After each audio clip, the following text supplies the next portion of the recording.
Bismillahirrahmanirrahim. Alhamdulillahilladzi anzala bihi mubasysyirin wa munzirin wa anzala ma'ahu al-kitaba bil haqqi wa rahmatil alamin. Asyhadu an la ilaha illallah wahdahu la syarika lah waliyus sabirin wa imamus syafi'in wa asyhadu anna sayyidana wa sayyidana wa imamana Muhammadan abduhu wa rasuluh sayyidul awwalin wal akhirin wa khatamun nabiyyin wal mursalin wa rahmatullahi ta'ala lil alamin. سبحانك اللهم خير معلم علمت بالقلم القرون الأولى أرسلت بالتوراة وموسى هاديا وابن البتول فعلم الإنجيلا وفجرت ينبوع البيان محمدا فسح الحديث وناول تنزيلا. اللهم صل وسلم وبارك عليه وعلى آله وأصحابه والتابعين لهم بإحسان إلى يوم الدين. ثم أما بعد، خير ما أحييكم به تحية الإسلام السلام عليكم ورحمة الله وبركاته. إلى حضرة النبي المصطفى رسول الله صلى الله عليه وآله وصحبه وسلم وإلى كافة الأنبياء والمرسلين والملائكة المقربين وإلى آله الطيبين الطاهرين وأصحابه الأكرمين والتابعين وتابعيهم وإلى جميع أولياء الله الصالحين والشهداء والعلماء الفقهاء والمحدثين وإلى سائر مشايخنا ومشايخ مشايخنا وأهل أسانيدنا وسلسلاتنا وإلى أرواح أموات المسلمين وإخوان الحاضرين والغائبين. أشهد أن لا إله إلا الفاتحة. الحمد لله رب العالمين الرحمن الرحيم مالك يوم الدين إياك نعبد وإياك نستعين اهدنا الصراط المستقيم صراط الذين أنعمت عليهم غير المغضوب عليهم ولا الضالين.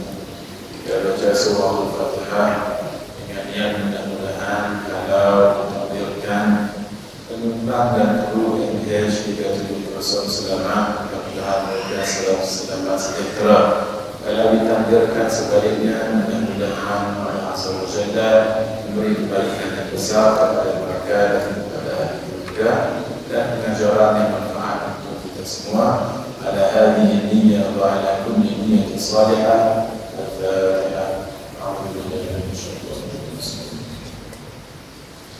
Alhamdulillahi rabbil alamin arrahmanir rahim maliki yaumiddin iyyaka nasta'in اهدنا الصراط المستقيم صراط الذين أنعمت عليهم غير المغضوب عليهم ولا الضالين. مرحبا بوصية رسول الله صلى الله عليه وآله وصحبه وسلم. Jadwal kita malam ini masuk kita pada bagi hati. Saya lupa bahwa kita bagi hati dulu Maudid Ustaz Fahru Razi. Kalau tak ada juga kita akan bicarakan satu amalan yang baik diamalkan sedangkan subuh supaya kita ada saham akhirat untuk dibawa nanti berjumpa Allah Subhanahu wa Ta'ala. Kerana kita barangkali ada satu tempat yang tidak boleh tidak mesti kita akan pergi kepadanya. Dan kalau ikut tamfilan guru kami Syekh Muhammad Ahmad Zamzam Al-Bajali Al-Nadawi Al-Maliki, beliau katakan kita kalau kata nak balik kampung, katalah kampung kita di Johor. Nah, bila nak balik kampung tu kita seronok sebab di kampung sana, kampung halaman kita satu. Yang kedua, kita ada ahli keluarga yang menunggu kita di sana. Dua, kita ada kebun, kita ada rumah, dan kita ada sesuatu yang menggembirakan kita di Johor sana. Sebab itu bila kata nak balik Johor, rasa dapat sangat malam untuk jumpa esok. Sebab kita akan balik berjumpa dengan orang yang kita kasihi dan kita akan tengok kebun kita, tengok rumah kita, tengok perusahaan kita, sesuatu yang menggembirakan kita apabila kita balik, sebab ada yang akan menunggu kita. Demikianlah orang yang bermuamalah dengan akhirat, orang yang suka kembali kepada Allah, kepada kampung halaman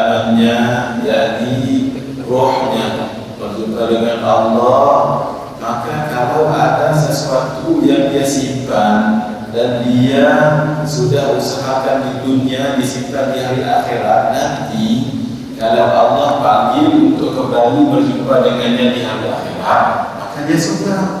Sebab ada sesuatu yang menunggunya, perusahaannya dalam bentuk pahala dan kebalikan nanti di hari akhirat sana. Di dunia memang tidak nampak.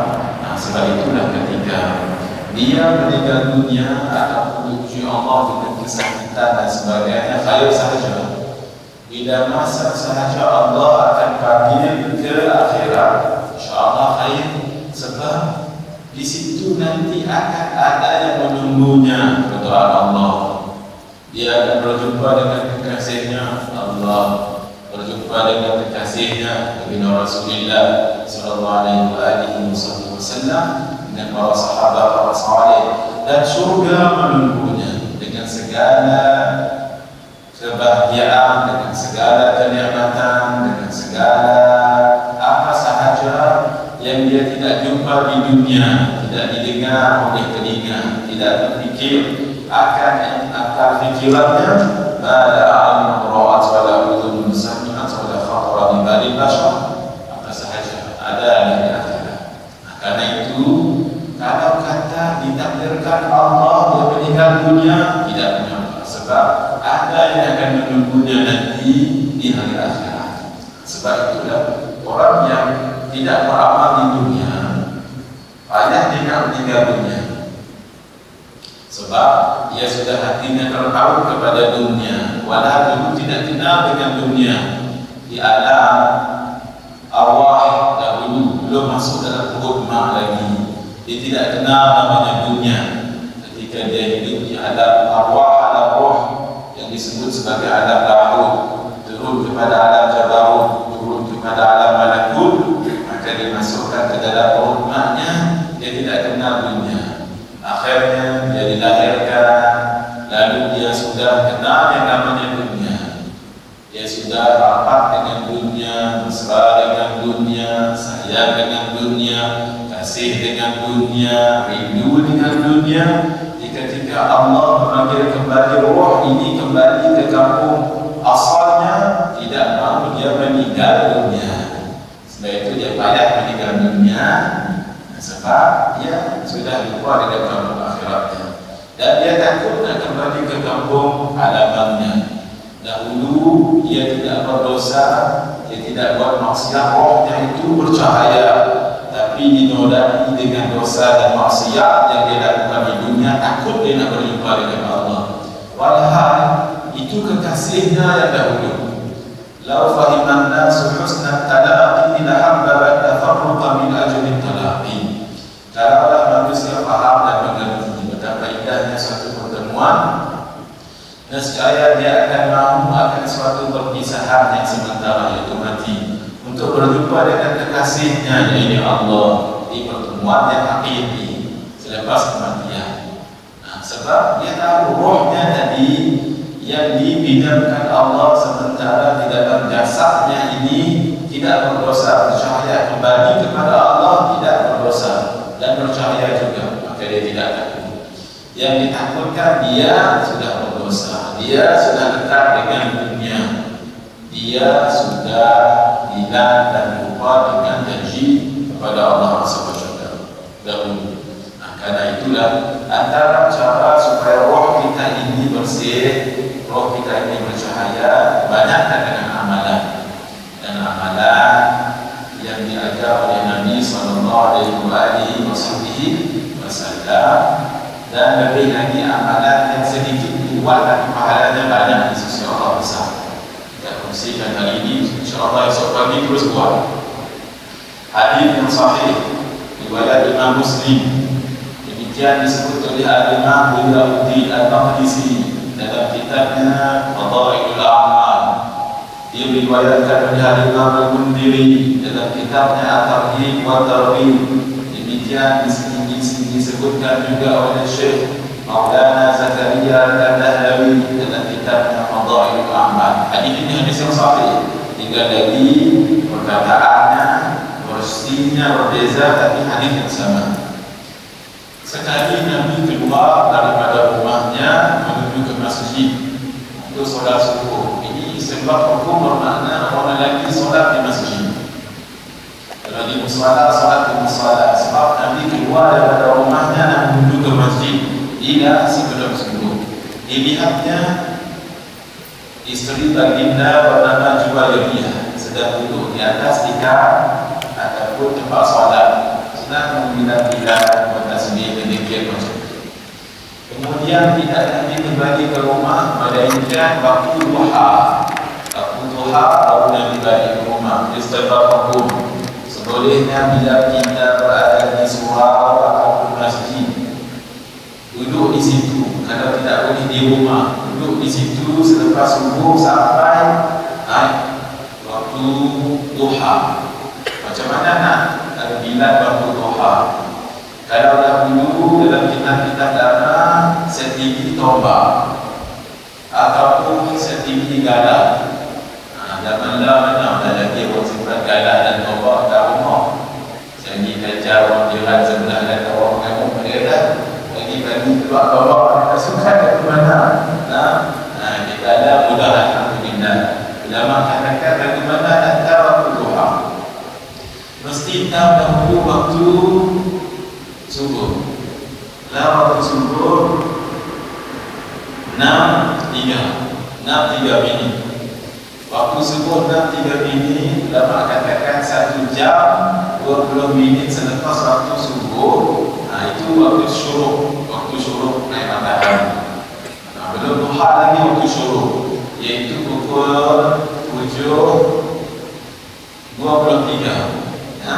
Ketika itu jangan solat duha dan jangan solat sunat isyraq, kerana hadis menyebutkan masih lagi berada di luar dan syaitan.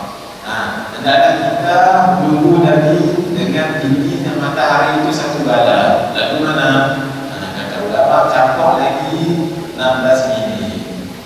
Pukul 6.23 campur dengan 16. Saya matematika orang nak kenal. Apa tu ni? 7.23 campur dengan 16, 39. Betul tak? Pukul 7.39. Betul tak? Kalau salah malu macam tu dia ambil rakam ni 7.39. Betul tak? Masya Allah. Itu waktu duha. Bila waktu duha sudah ada ulama khilaf. Apakah kita solat isyraq dahulu ataupun solat duha terus? Jumhur ulama menyatakan solat duha apa? Solat duha pun apa? Sebab solat duha itu adalah solat isyraq juga. Lagi sebagian ulama antara dari Imam Al-Ghazali rahimahullah katakan tak. Sebenarnya solat isyraq dahulu 2 rakaat ataupun 4 rakaat. Lihat atau solat duha. Solat duha baca daripada umur itu sampai sebelum lohor, itu waktu duha. Itu yang terbagus. Dan ini kena dengan faedah dalam mazhab kita Asy-Syafi'i. Ma'akthara fi'lan akthara fadla. Apa yang banyak dibuat dalam pendapat pahala. Nabi balik. Kenapa Nabi balik waktu duha? Sebab hadis lain menyebutkan siapa yang dia duduk tetap di tempat solatnya. Ulama katakan di masjidnya ataupun di suraunya ataupun di rumahnya pun tak apa.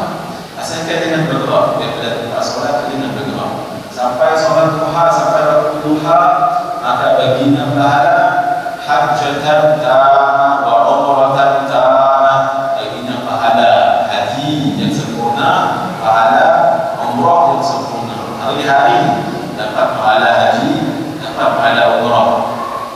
Tapi dengan pada waktu dia tak payah pergi haji dan umrah, dan hari-hari dah dapat haji umrah, pahala kewajipan haji dan umrah tetap belum terlaksana. Balik Nabi tengok Juwairiyah tu ada yang lagi. Masya Allah. Ini isteri Nabi tengok kuat aman. Daripada sebelum subuh aman, duduk tangku sampai duha. Bermakna emas. Amalan dia banyak maksud. Masya Allah. Dan dia tak tidur. Bukan tidur, berada itu bukan tidur. Wa'amah bekerja daripada sebelum subuh sampai waktu duha. Kita duduk juga, tapi lena ada 5 minit kan. Tengok ada kata ada. Indah. Kalau tak tiga sampai dah. Ini insya-Allah tabarakallah. Tanya, ya ibadiyan. Nabi tanya, "Ama kunti 'ala al-hal allati faraqtuki biha?" Apakah kamu duduk tadi ni waktu aku tinggalkan pula tadi ni duduk takut lagi kan? Lasna, maka dia kata ya. Lalu kata Nabi sallallahu alaihi wasallam ni kita nama. Laqad qultu arba'a kalimat. Thalatha marrat. Law wuzanat bima qulti mundu al-yawm lawazanat qulna. Wahai Juwairiyah, aku telah membaca sebelum keluar Madinah, aku membaca bila membaca waktu tinggalkan Juwairiyah. Ulama katakan lepas subuh. Aku membaca 4 kalimah yang diulang 3 kali. Kalau dah pahala yang aku baca tadi banding dengan pahala yang kamu buat sampai lagi, pahala yang saya baca lebih lagi banyak. Apa yang dah dibaca? Ini kita mana? Subhanallah wa bihamdihi adada khalqihi wa ridha nafsihi wa zinata 'arshihi. Subhanallah wa bihamdihi adada khalqihi wa ridha nafsihi wa zinata 'arshihi wa midada kalimatihi. Ini kata 4 dan Nabi ulang 3 kali. Tak banyak mana kalau kita start clocking sekarang, tak sampai 1 minit. Nah, diulang 3 kali. Subhanallah wa bihamdihi adada khalqihi wa ridha nafsihi wa zinata 'arshihi wa midada kalimatihi. Nah, saya baca ringkas lagu ni 10 saat. 10 saat dengan 3 kali 30 saat. Pahalanya kalau orang ramai daripada sebelum subuh tadi sampai waktu duha 1 jam 36 minit campur sikit lagi kalah. Awak 3 yang diulang Nabi dengan 4 kalimah yang diulang ni awak lebih sangat. Pertama, sebab Nabi kasih kepada umat, sehingga Nabi sebut innama ana rahmatul muhda, sesungguhnya aku adalah rahmat yang dihadiahkan Allah kepada umat. Yang kedua, laqad utitu jawami'ul kalim. Aku telah diberikan, kata Nabi, perkataan yang precise, pendek, tetapi very deep meaning, tetapi sangat mendalam dan sangat besar akan ganjarannya. Sebab itu Allah rahmatkan umat Nabi. Buat sedikit tapi pahala sangat besar di sisi Allah. Antaranya amalan ini. Apa dia? Ya Allah, subhanallah wa bihamdihi. Ini 2 perkataan. Subhanallah wa bihamdihi bermakna alhamdulillah. Subhanallah ini disebut tasbih. Alhamdulillah itu maksudnya puji, tahmid. 2 perkataan ini hadis dari Nabi sebut. Kalimatani khafifatani 'ala lisan thaqilatani fil mizan habibatani 'inda ar-rahman. Subhanallah wa bihamdihi subhanallahil azim. Ada 2 kalimat mudah disebut di lidah, berat timbangan kerana besar ajarannya dan sangat disukai oleh Allah. Maka kita dah dapat clue, beramal sesuatu yang disukai oleh Allah, pasti Allah akan suka. Apa dia? Subhanallah wa bihamdihi subhanallahil azim. Ini diamalkan kita 100 kali sehari. Nah, sebab kalimah yang disebut subhana maksudnya kalimah tasbih. Kalimah tasbih ini maksudnya apa? Subhanahu jalla 'anil makani wa azza ta'ala zamani. Maha suci Allah daripada menyerupai makhluk, sebab makhluk itu lemah, Allah tidak lemah. Banyak cerita dalam Quran, cerita Nabi Adam alaihissalam, penciptaan langit dan bumi, cerita surah Al-Baqarah itu, Nabi Musa dengan Bani Israel dan macam-macam. Tidak sedikit pun Allah mulai dengan subhana. Tetapi dalam peristiwa Isra dan Mi'raj yang tidak pernah berlaku kepada mana-mana Nabi sebelum Nabi Muhammad sallallahu alaihi wasallam, Allah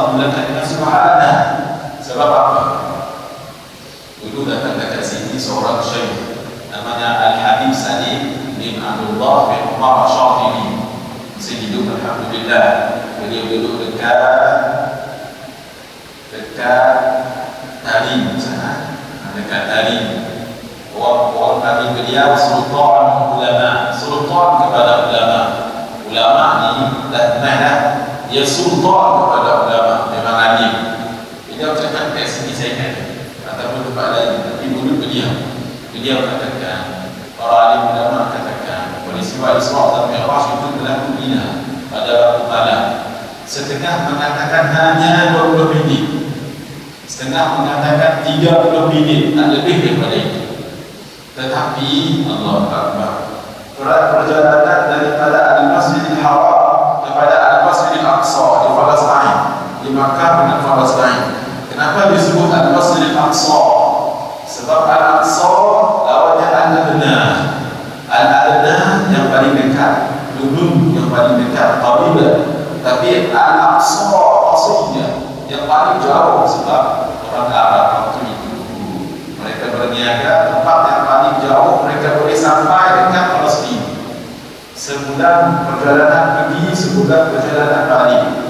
Bagaimana jauh? Itu baru perjalanan Isra pada waktu malam di Bali. Belum lagi perjalanan Mi'raj, lagi pertama, 2, 3, 4, 5, 6, 7 Sidratul Muntaha, turun lagi rumah Nabi Musa, minta lagi Isra, solat, minta lagi Allah. Perjalanan itu hanya memakan masa paling lama 30 minit. Kalau logik jadi logik, kalau fikir dengan logik manusia tidak logik. Tapi Allah dengan kemahakuasaan Allah, setiap sesuatu antara huruf kaf dengan nun. Innama amruhu idza arada syai'an an yaqula lahu kun fayakun. Kun saja, kaf nun kun. Itu maha suci Allah. Syaratan yang bagilah. Alhamdulillah, itu segala puji bagi Allah. Sebab puji itu ada 4. Pertama, puji qadim kepada qadim, Allah memujikannya. Yang kedua, puji qadim kepada hadis, Allah memuji makhluknya. Yang ketiga, puji hadis kepada qadim, makhluk memuji Allah. Dan yang keempat, puji hadis kepada hadis, makhluk memuji makhluk. Puji yang paling bawah, makhluk memuji makhluk. Zahirnya makhluk memuji makhluk, tapi sebenarnya semua memuji Allah. Contoh, dia ada, kita puji sedapnya suara Tuhan dalam adab. Hakikatnya kita memuji Allah, sebab siapa yang bagi akan guna dan sedap suara kepada orang itu Allah. Maka karena itu semua puji itu layak bagi Allah. Ya Allah, kalau dengan sekali kali memujimu dengan subhanallah bihamdihi, ya Allah, bagilah pahalanya ada khalqihi, sebanyak mana makhluk, banyak mana makhluk Allah. Apa itu makhluk? Makhluk ma siwa Allah, selain daripada Allah, itu makhluk. Makhluk jin, makhluk adalah para malaikat, antaranya malaikat. Malaikat banyak sekali, masya Allah. Saya nak bagi contoh banyak anak malaikat. Ketika Isra dan Mi'raj, Nabi sampai ke langit yang ke-7, dilihat Nabi Ibrahim alaihi salam sedang menghadap ke satu tempat macam Kaabah di dunia, tapi awal malaikat di situ namanya Baitul Ma'mur. Di situ masuk setiap hari para malaikat 70.000 malaikat. Esok hari malaikat lain pula masuk. Mana malaikat lain dia tak akan masuk. Banyak malaikat, ramai malaikat. Itu baru sekali masuk di zaman yang apa dah. Kita contoh pada zaman berlaku Isra dan Mi'raj, Allah pecah kalkulator kita akhirat. Banyak sangat. Itu baru para malaikat, belum lagi manusia. Orang penduduk sebab jaya saja bawa kita datang. Campur lagi dengan kota dan Sarah, campur lagi dengan Kelana Jaya, Abu Salam, teritori kawasan ini, belum lagi tempat lain.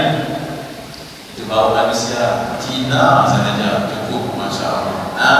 Ramai. Itu belum campur lagi pokok-pokok dan daun-daun pokok, belum lagi rumput, belum lagi kambing dan bulu-bulu kambing, belum lagi mikroorganisme, belum lagi kuman. So itu semua makhluk, itu makhluk yang kita tengok dan kita tahu makhluk. Tetapi malam juga makhluk, siang juga makhluk, matahari juga makhluk, bulan juga makhluk, panas juga makhluk, sejuk juga makhluk, depan juga makhluk, belakang makhluk, kanan makhluk, kiri makhluk, semua makhluk. Janggut makhluk, janggut saya ni yang tak berapa banyak ni. Hari pun saya tak berapa banyak ibadah, belum lagi janggut Raudik Ustaz tuan imam kita. Masya Allah, tak ada siapa boleh kira, semua dia boleh kira siapa tu janji. Aku nama siapa boleh kira. Satu malam Abu Nawas, satu malam dia kata bintang tu ada ni, dia sebut dah berapa jumlah, belum ada 2 juta. Dia kata warnanya macam mana ada bintang, tak percaya kira kan, tak percaya kira, siapa boleh kira bintang. Dia kata Abu Nawas, di jalan-jalan bawa tongkat, tum tuan, dan inilah dia pusat dunia. Dia kata warnanya macam mana ada tak percaya lagi. Dia kata tengok bagaimana Abu Nawas dia tak dijaga. Ya Allah, ya Allah, hasil-hasil ini batu-bata ni ya Allah. Sekali kami sebut ya Allah, bagi dah pahala sebanyak mana makhlukmu ya Allah. Ya tak, minta bobok boleh pergi. Masya Allah. Ini bagi kita mudah cara kita muqaranah pada teknologi, senang tak senang, mudah saja. Musliman pakai gelang itu dia daripada bahu ni sampai hujung. Ini tanda pertama. Yang kedua daripada bahu sampai ni, Masya Allah, berjalan macam robot. Tapi semua gelang plastik, semua gelang plastik. Lawan dengan ada seorang haji ni, Masya Allah, aduh dah relax gelangnya, tapi itu dia berlian. Hari ni banding dengan banyak tadi, mana lebih value, mana lebih banyak nilainya. Sikit, itu maksudnya. Walaupun sikit, tapi nilai yang banyak. Sama dengan orang yang dulu zaman kita kan, kita ada tropi A, sifat tu bar masuk dalam kita punya misi tu, ya gerak misi ni. Nampak macam besar, kalau itu bawa nilai, bawa kecil, tak terang. Apa banyak satu 24 gigabyte. Jadi dengan kita sampai tropi A banyak dah, tapi kapasiti dia tak kena rawat ni. Lah lagi dia rawat satu tera, dan lagi dia rawat. Sama juga amalan itu kecil, maknanya besar di sisi Allah. Ya Allah, walaupun sekali kita disebut ya Allah, bagilah pahalanya sebanyak mana makhlukmu ya Allah. Masa itu baca sekali pahala banyak. Ada khalqihi, subhanallah wa bihamdihi, ada khalqihi wa ridha nafsihi. Ya Allah, sekali kami sebut subhanallah wa bihamdihi ya Allah, bagilah sebanyak mana kau ridha pada dirimu. Allah ridha pada buat amal ibadah daripada zaman Nabi Adam sampai lah. Apa banyak orang buat amal ibadah, betul dengan ada orang maksiat, betul, tapi lah tak berhenti ada, tidak berhenti waktu yang mulai, sebab ada rotation setiap waktu itu, setiap akan ada malam, mesti akan ada rotation. Orang di Kaabah tak berhenti untuk tawaf kecuali waktu solat. Demikian orang solat tidak berhenti baca Quran, tasbih, tahmid, tadabbur, inkisar, khauf, raja. Semuanya itu menyebabkan Allah redha. Sebanyak mana itulah pahala akan orang itu dapat. Yang ketiga, wazinata arsyihi, seberat mana arasy. Kita bagi analogi besar mana arasy Allah. Dulu orang tanya kita apa makhluk paling besar, kita nikah dulu kita jawab gajah. Bila naik gajah satu, dah bukan gajah dah, dinosaur kita kata. Naik tingkatan, dah tak ada dinosaur dah lagi. Anda jangan menjawab lagi. Makhluk paling besar namanya arasy. Jadi kalau dia besar, maka dia berat. Bagaimana berat sebuah analogi hadis. Ketika Isra dan Mi'raj, Jibril menampakkan akan tubuhnya seperti yang asal, ada 600 sayap. Sayap Jibril itu, mereka Jibril lebih larger than horizon, lebih besar daripada timur dan barat. Kata Nabi, ma'adhamaka ya Jibril, sungguh besarlah kami Jibril. Bila dikata ada lagi yang besar daripada saya, ada lagi malaikat Mikail. Malaikat Mikail ada 1200 sayap. Satu sayap dia lebih besar daripada semua sayap saya. Ada orang berkata dia paling besar. Dah ada lagi dia lebih besar, malaikat Israfil. Dia ada 2400 sayap.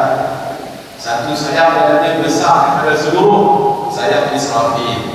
Sampai ada Katolika boleh puasa apa nah. Tak puasa, tak puasa saya puasa tak minat kata besar saya. Dan ada tujuh dia paling besar tak kata Nabi. Ada lagi malaikat paling besar, nama dia Hamalatul Arsy, malaikat yang bawa arsy. Besar malaikat ni tuan-tuan. Daripada cuti telinga ni hadis ni dengan tanya saya tadi dari mana cuti saya pun tak ada. Cuti telinga nak berjalan sampai ke Batu ni sabda mi'ati aman masiratan, perjalanan 700 tahun. Jalan kaki ni bukan terbibar, jalan kaki besar. Dia kata malaikat paling besar adalah malaikat Hamalatul Arsy yang bawa arsy. Dalam kitab Nurul Dhalal fi Syarh Aqidatul A'wam, Syekh Umar Darwiyah bin Tani mensyarahkan kitab Aqidatul A'wam Syekh Al-Marzuqi. Beliau katakan la arsy ini dipikul oleh dua pemikul arsy, malaikat pemikul arsy. Nanti di hari akhirat akan dipikul oleh 4 atau 5, sebab arsy itu menjadi berat nanti di hari akhirat. Sebab itulah kita hadis yang sahih pagi dengan petang dengan 3 baca Allahumma inni asbahtu ushhiduka wa ushhidu hamalata arsyika wa malaikataka wa jami'a khalqika annaka anta Allah la ilaha illa anta wahdaka la syarika laka wa anna Muhammadan abduka wa rasuluka. Ulama menyebut hadis bukan ulama siapa yang baca ni sekali dan yang meninggal dunia hari itu 1/4 badannya akan lepas kepada api neraka. Sebab itu baca 4 kali. Nanti rujuk dalam kitab Ma'furat ada Syekh Al-Imam Al-Hasan Al-Banna. Tuan yang mana Allahumma inni asbahtu usyhiduka, ya Allah berbagi bagi aku naik saksi kepadamu, wa usyhidu hamalata arsyika, dan aku naik saksi kepada malaikat pembawa arsy, wa malaikataka, dan malaikat walhal malaikat pembawa arsy itu juga malaikat, tapi kenapa dimension special disebut? Karena katakan sebab sangat besar malaikat. Nah, karena itulah kalau dah malaikat sebesar itu arsy bagaimana?